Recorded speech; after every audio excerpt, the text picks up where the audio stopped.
Patty, state fairs in the Midwest have three great things in common: adventure, appetizing food, and a plethora of animals.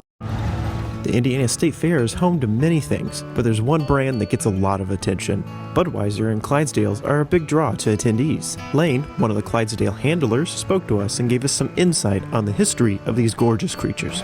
So Clydesdales are a breed of draft horse. They originate from Scotland. How they got their name is they were originated in the Clyde Valley, and in the valley is called Dale, so they were called Clydesdales. A significant feature of them is the four white legs, the feathers on them, and so that's how you can kind of tell them apart. They were bred that way because over in Scotland, before they came over to America, they had these real long, tall blades of grass that were sharp.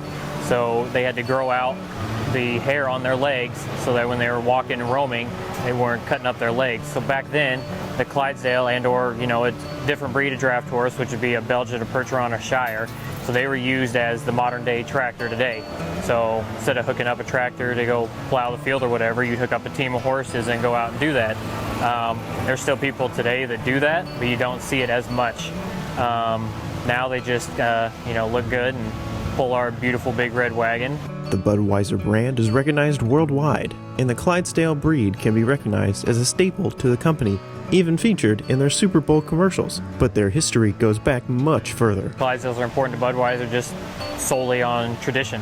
So before Prohibition happened, Augie Bush Jr. bought his father, August Bush Sr., a 6-horse hitch of Clydesdales.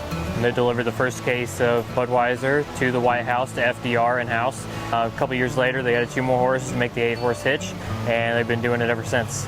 The Budweiser tradition doesn't stop there. Some spotted canines are even an important part of their history. Brought in the Dalmatian, and back then they had several Dalmatians that would actually travel along the horses. So when drivers would get off and make beer deliveries, the dogs would stay there, guard the horses, guard the beer, so nobody messed with them.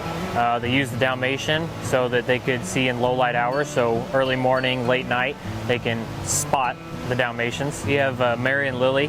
They're both sisters, and they just kind of travel around, keep each other company, guard the horses, look pretty on the wagon, and they're brass harness as well.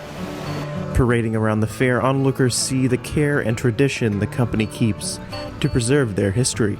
It takes a lot of work, before a show. So like this afternoon, we're parading at 1 o'clock here in the fairgrounds.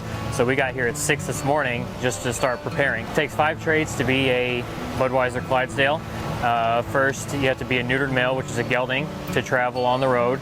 That's all we take on the road. You have to have this brown bay in color like you see behind me.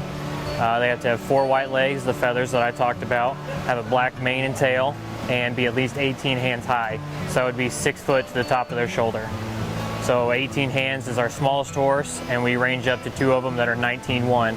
So that would be 6'5" at the top of their shoulder. Tradition and grand qualification standards makes for an amazing sight. Make sure to keep an eye out for the Budweiser Hitch Tour coming to your local area. For Pet Pals TV, I'm Adam Dunn.